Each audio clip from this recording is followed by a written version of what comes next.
Welcome to Cycle Breakers and Moneymakers, a podcast for women of color and first gen who are breaking generational cycles and glass ceilings by going places no one before them has ever gone. I'm your host, leadership coach, and eldest daughter of immigrants, Mariela Delamora. I left a 16-year marketing career to create a multiple six-figure-a-year coaching business as a single mom. Each week, you'll learn how to build unshakable self-trust, become in demand, lead with confidence, and make more money by being more of who you are.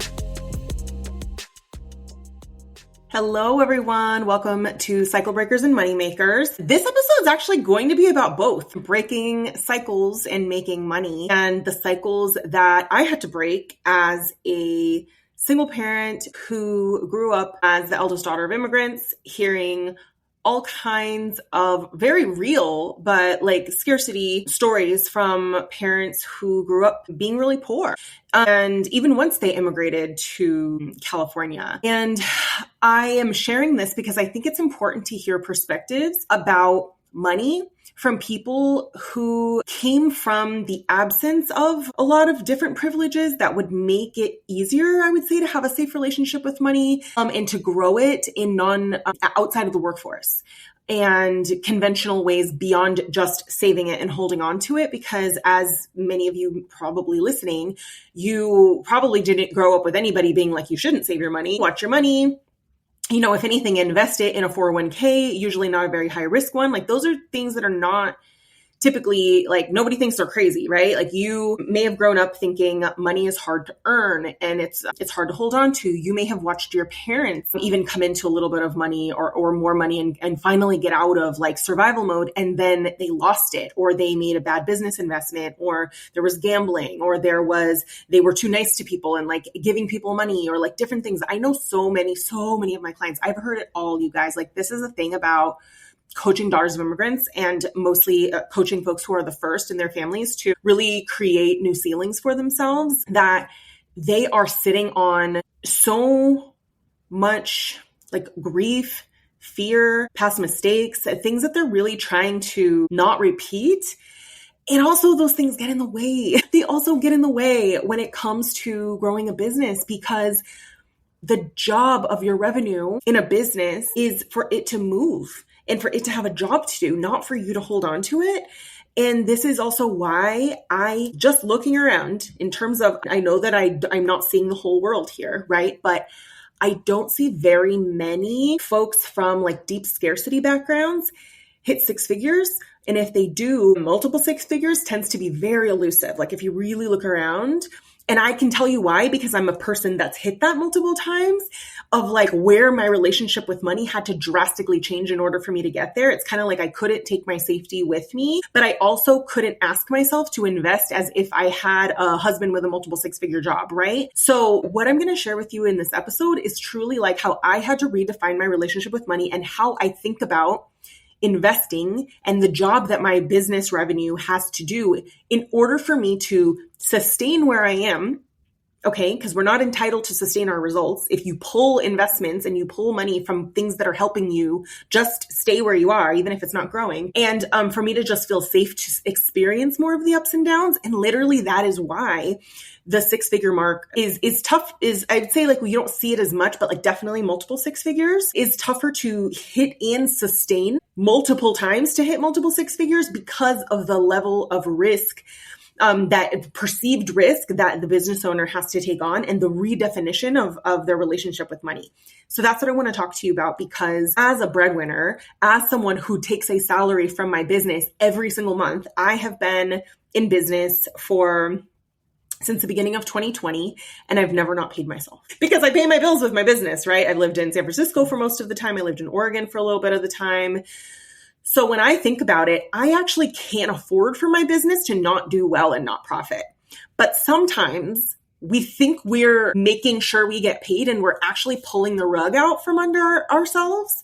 And I'll see people doing that. That's why they'll hit a certain amount or they're doing okay or they're doing well. And then they stop doing what was working. And then all of a sudden they're not doing well. So all of this that I'm going to share is about how I manage my revenue to hit multiple six figures consistently as a sole breadwinner and all of the ways that I think about money. I feel like this was just, I feel like I even need to take a breath just saying this because I know that it's activating. And I know you're probably tired of hearing like advice from people who have more privilege than you. And it's not their fault. Everybody just has different levels of privilege, right? I was literally the child that saved all her allowance. My privilege is that I have an MBA.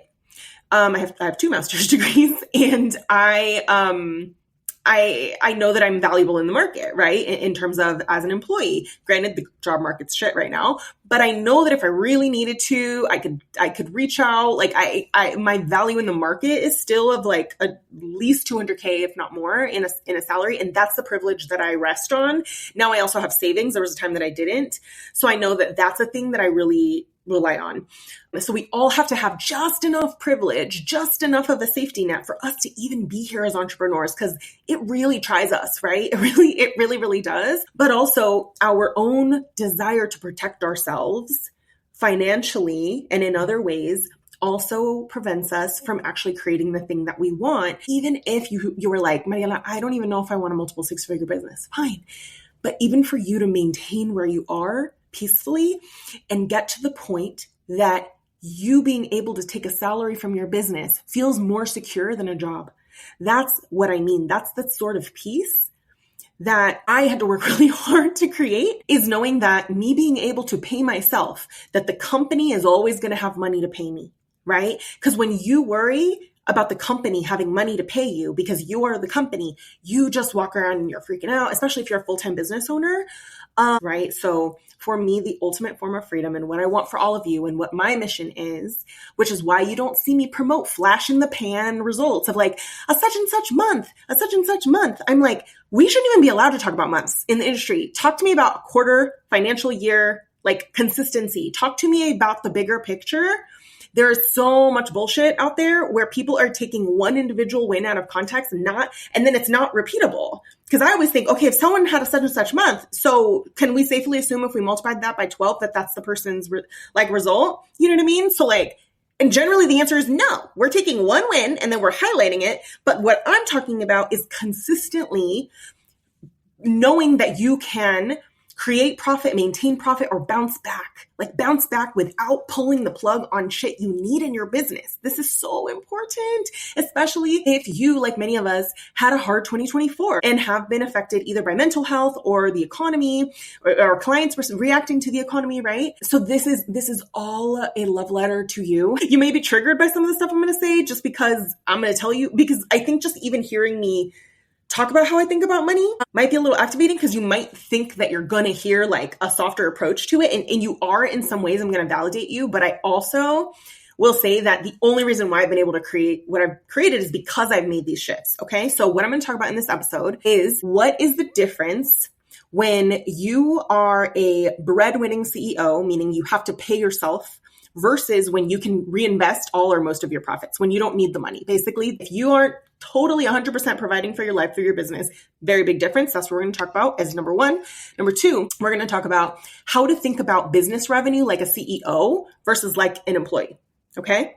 Number three, we're going to talk about how to decide what investments to make, keep going, or stop. Right. So number three, how I decide what investments to make, keep, and stop. And number four, how I prioritize where my money goes. So when we're thinking of like debt versus investments and all of that, how I think about that. Okay. So let's get started. So the difference when you run a business that you have to take a salary from is really that you can't afford for the business not to profit for any longer than, because essentially what's happening is sometimes what people will do if their sales get low or their reserves start to dip is they just stop paying themselves, right? Because they have savings or they don't really need it, or they have a part-time job or their spouse has a job or whatever. And it's so great if you're able to do this. Honestly, like if you are this person, like fully like this, I honestly think this is like the best place to be, because you actually can objectively look at your business in a way that somebody who's taking a salary from their business, ooh, You can, but it's real hard, right? It is so great if you're here, is what I would say. And that's because you really could say, okay, you know what? I'm going to play the long game a little bit. I can play the long game a little bit in this season. I'm just going to let it be what it is, but I'm going to make sure that I'm giving the business what it needs. You can afford to take a little bit more of a risk because you don't have to pull that salary from your reserves every month. So if you're, let's say, negative by $5,000 a month because you have, well, honestly, I was going to say, you may not even need to be negative because really, if you don't have to take a salary, you're really only investing in, let's say, if you have team or if you're paying a coach or something like that, right? So really, your reserves can kind of hang out where they've been and you don't have to dip into them too much. Whereas when you do, you know that money's coming out no matter what. So one of the differences is that, yes, you need to take a salary. So it means you have to be able to take more calculated risk. This doesn't mean less risk per se. It just means more calculated.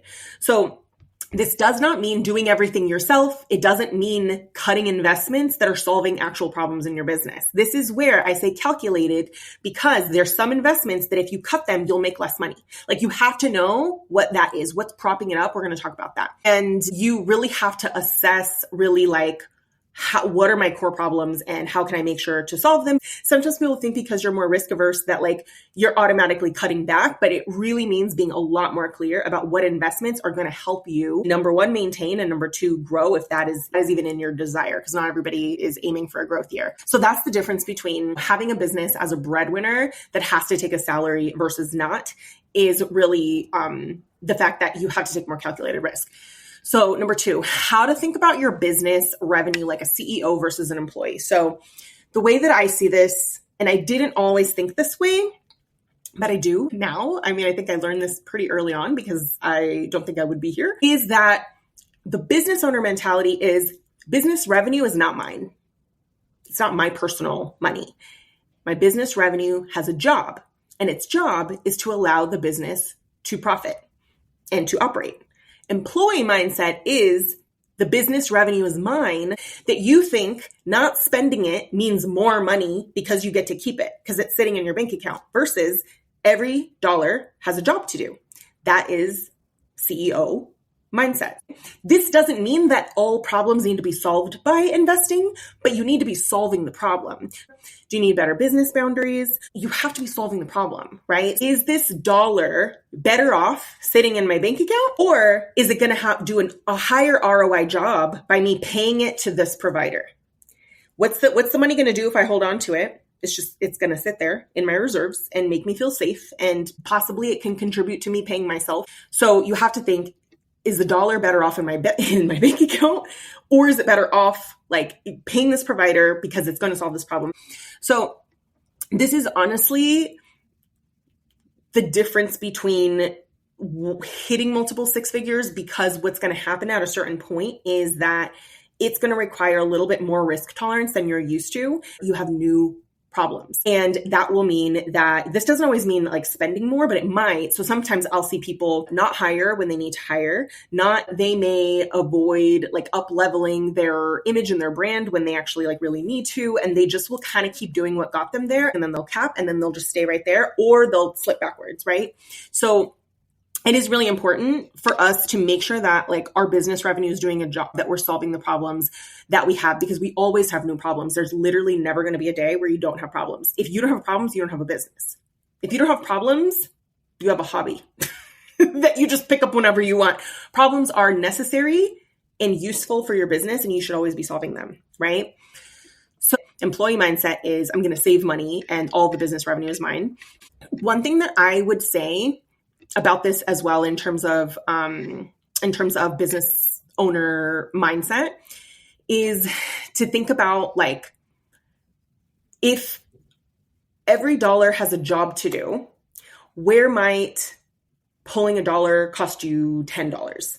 I want you to think about where you are right now and what allowed you to get here, and as like a Jenga tower, right? So we always have to do this of like, if I were to pull, sometimes with a Jenga tower, you'll pull a little block and the whole thing is fine because you're already assessing, if I pull this one, it looks like it's already pretty well balanced. So we're always trimming, assessing, things like that. It doesn't mean invest in everything. But what happens is when we looking at what's helping us and we haven't figured out another way to solve that problem, or maybe that problem has evolved, and then we pull it and we just stop doing something and then the whole tower falls. It's really just because we haven't figured out how to solve it in another way. It doesn't have to be in that investment, but we have to make sure if something's helping us keep the lights on, if something's helping us function, regulate our nervous system, get out of our head, if something's helping you not overcomplicate your business, if something's helping you show up and do the hard things to show up for your business, whatever those things are, really take account for what is your support system, because we all have one.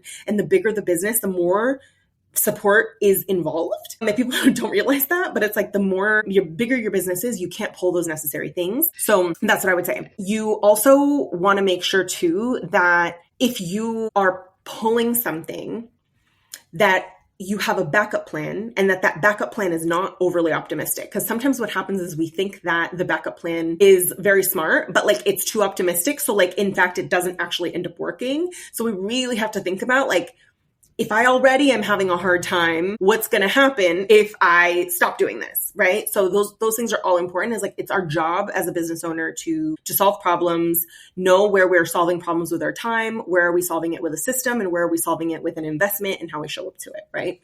So, and again, the investment itself doesn't always solve the problem on its own. And in fact, an investment never just solves the problem on its own. It's also how you show up to it. So that's the other thing, is like, you as a business owner and business owner mindset is, if I make this investment, how am I going to make sure that it's actually solving the problem and giving me what I need when I make it, right?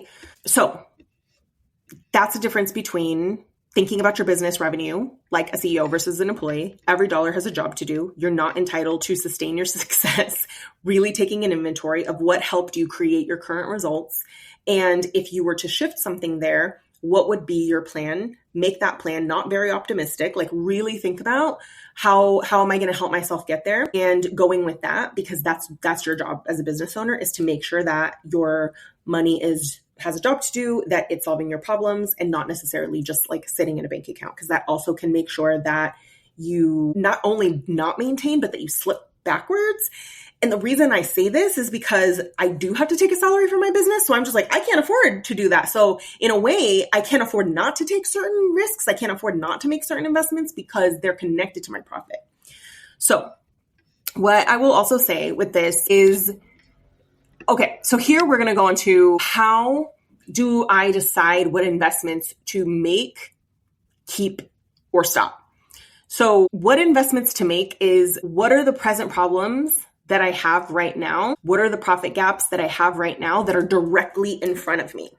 Like the one that you're probably avoiding, the one that, you know, if that wasn't there, like the next wave of clients like could be on the other side of that, versus the thing that's shinier or feels smarter, but like you don't even have the problem yet. So this might look like where people will invest in like a rebrand, but their messaging is already not converting. I'm like, you need messaging before you need a rebrand, because it's going to look nice and some people are going to reach out, but like you're not solving the closest thing to you, which is like what you are actually saying. Another thing might be ads, when people do like ads or funnels, but they're not even really clear on the problem they're solving or who they're serving, and like they haven't differentiated themselves, and all you're going to do is throw money at a problem. You haven't actually solved the core problem, right?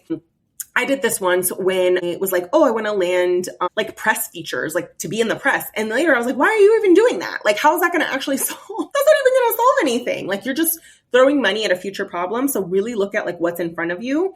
And that's really what you want to invest in. And if you've decided, okay, yes, I know what my present problem is. I think I know what I would do to solve it, but I'm worried about the price tag. You're not alone. A lot of us are really, in general, slowing down the decision-making process. Depending on your history, depending on if you're an established entrepreneur or if you're new. If you're established, you probably have already had your fair share of throwing money at problems, right? And just being like, yep, I'm going to invest it because it sounds smart. There was a lot of, advice around like, your time is worth X amount of money. And if someone else can do it, like invest in this and like save all your time. But really now we're slowing down. We're getting smarter. We're like, okay, does this actually make sense? And even if you say, okay, yes, I see that right now, for example, like I am literally not getting content out the door, or I am really having a hard time being consistent. I'm either super active or I'm not active. And it's like at the mercy of how I feel, right? And because the problem has been present for a while, you think that you've identified what the solution is and who you might invest with, but you're still like, oh, the investment still freaks me out. This is so normal. It's not just a logical decision, right? Especially if you are a breadwinner, because you're thinking, if I pay this person, is this going to, in the absence of this money, right? I'm going to pay this person. I'm literally in the short term going to see less money in my account.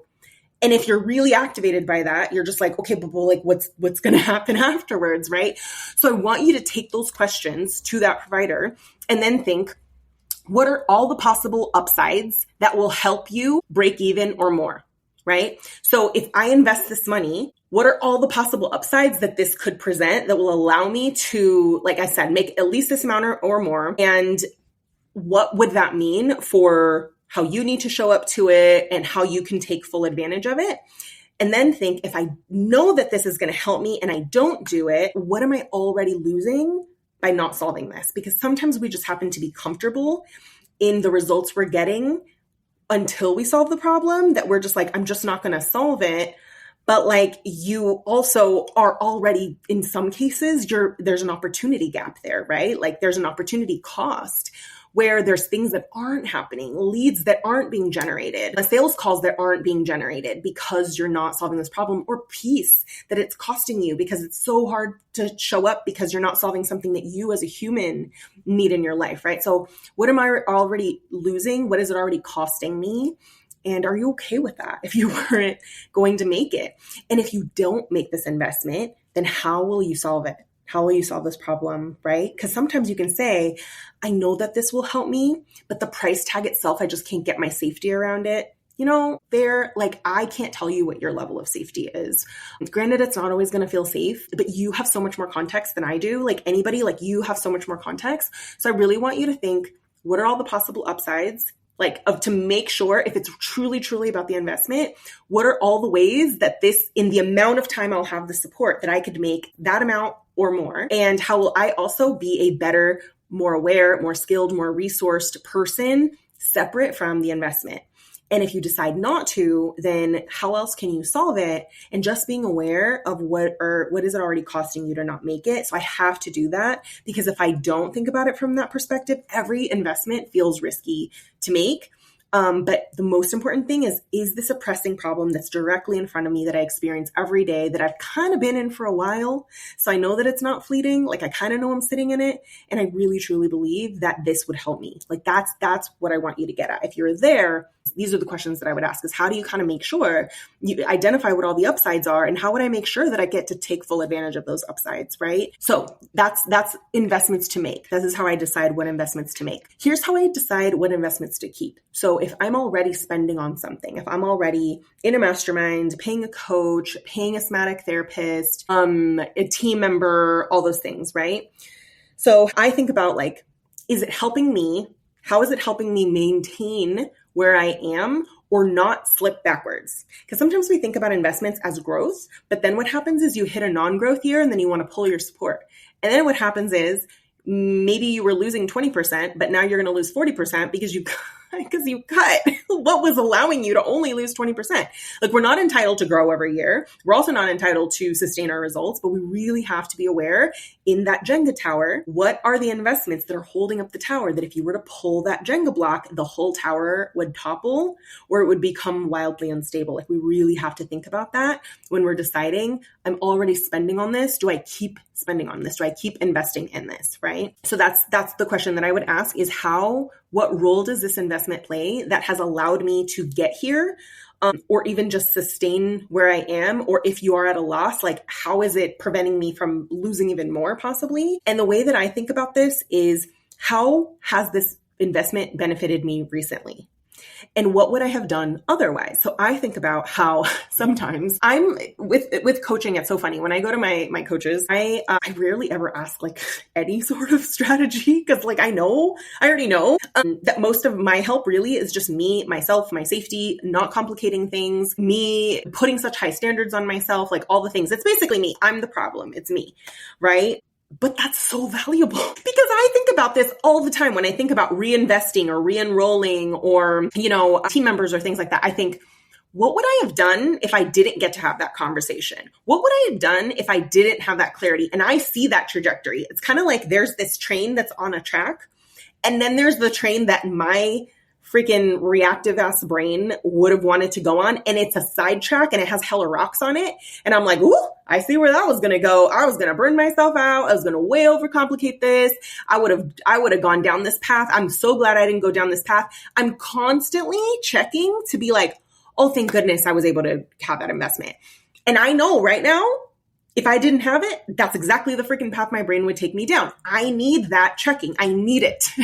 Same as, I think about with my OBM right now. There's some months where I know I'm not giving them 20 hours of work, but if I'm already having a hard time giving them the things that they're asking me for to keep the doors open, there's no freaking way would I, there's no way that I would be able to make money without them. Not the way that I want to. It would just take up so much of my brain capacity. So I have to be really honest. I recently, at the end of last year, made a decision to pull something. So we're talking about what to keep, what investments to keep. This doesn't mean keep it in its entirety, don't change anything. Sometimes we do need to rescope. But last year, what I did was I stopped working with my podcast manager. She's phenomenal. Absolutely love her. Wasn't anything about her at all. I genuinely, because I was at the tail end of a year of depression, burnout, and I literally couldn't get out of bed some days, crying. I just felt like trash, and I really could only support my current clients. And I was not trying to grow. I wasn't trying to market. And I was like, right now, I'm just re-justifying all of my expenses. So let me just see what it would be like if I did my podcast on my own. Granted, it was not going to be anywhere near how she did it. Right. I freaking knew that. Right. But I was like, let me just see. So pulled that team member. Then I started, doing the podcast. And then I realized oh my gosh, this is so much work because it's a brand new skill set. And I also just don't want to do it. So then what I did here was I pulled an investment, but I didn't have a reasonable, realistic backup plan. This is what happens when we'll cut something and we try to go cold turkey. And I'm like, don't go cold turkey. We need to not be so optimistic. If you're going to cut something, what are you going to do? What are you going to do? We can't plan for our best days. We got to plan for if shit hits the fan and we don't feel great, or our profits start dipping, or we have a hard time showing up. What are you going to do? We can't just plan for feeling the best and being the most consistent. We can't, and that's a big, and this was a podcast, but for me, that just took a lot of energy during a time that I didn't have it. So time showed me, hey, guess what? You're not putting it out there. You could, you did it. You know how to do it. You don't want to do it. So then I ended up solving it in a couple different ways, right? So I was like, okay, I didn't keep the podcast manager as she was in my business. However, what I did was I created such good systems for writing show notes that sound exactly like me. It's taking my actual quotes. I created a custom GPT where I drop the transcript in. It creates episode titles that are on brand for me, an email to promote it, show notes, and captions. And I love it. And it just, every time I do it, it gets smarter. And so I was like, cool, I've solved this. This is something they no longer have to do. I also moved it to a platform where editing is easier. So we've gotten editing down to a fraction of the time that it was before. I also lowered my standards where I was like, you know what? It doesn't need to have the super, super high standard, all these things. It's fine. So now I'm spending a fraction of what I was before, but I actually solved the problem. So see how sometimes you pull an investment and you overcompensate thinking you're a little too optimistic. And then you realize the problem is still there. I'm sure I lost money by doing it this way. Why? Because every single new client quotes my podcast. So what happened for 3 months or 4 months while I didn't have a podcast? I'm sure I lost money. Right? So here's the thing. I'm not going to lie to myself and just be like, yeah, but I saved money. I'm like, did you really? Did you save money, or did you just cost yourself money in another way? This is how radically honest I am with myself. I'm like, I'm not entitled to continue making money. If I stop doing a business activity and I stop an investment and then I don't solve the problem, for sure it's costing me money somewhere. So we have to be honest with ourselves there. But now I have come back to it. I've solved it. We're still working on stuff, all the things, but you have to eventually solve the problem. So that's how I decide what to keep is, what are you going to do if you don't have that? How would you plan for it on a non-optimistic day? And is there another way that you can solve it in a different format than the investment that you currently have. Okay. I would also say, are you using it to the best of your ability? Because sometimes the investment is wonderful. It's great. It could be making you more money, and it's not because of how you're showing up to it. So that's also radical honesty. Take radical honesty. Sometimes it isn't the investment. It's how we're showing up to it. I for sure have been somebody who's invested in something and not shown up to it, right? For various reasons, but we have to tell the whole story. Have to tell the whole story. Is solving it gonna solve the problem, or is you changing how you show up to it gonna solve the problem? I will also say this, even with my OBM now, I'm paying them. I could be getting even more of an ROI if I could stay on top of giving them the things that they're asking me for, but I take ownership of everything all the time. This is why I'm able to bounce back financially whenever I've, haven't had the results that I wanted, and why I've been able to have a multiple six-figure year. It's like radical honesty, radical ownership of everything. And I'm not entitled ever to think that I can repeat my success. I know what is propping me up and I make sure that I give myself that. So how to know what to stop. This is how I know what to stop investing in. Number one, it did its job. It feels complete, and I no longer need it to maintain where I am. That is fair, right? You may reach that at a certain point. You feel complete. It did its job. You feel great, right? You feel good, and you're ready for something else now. That's totally valid reason. Another one was, it was never a good fit, and you just suck it up. You own it. You made that decision, and it was never a good fit because it solved a future problem you didn't have, because it just wasn't a good, aligned working relationship, because it was something you never needed, all the different things, right? So that's what to stop. Another reason to stop an investment is you can get the same result in another format.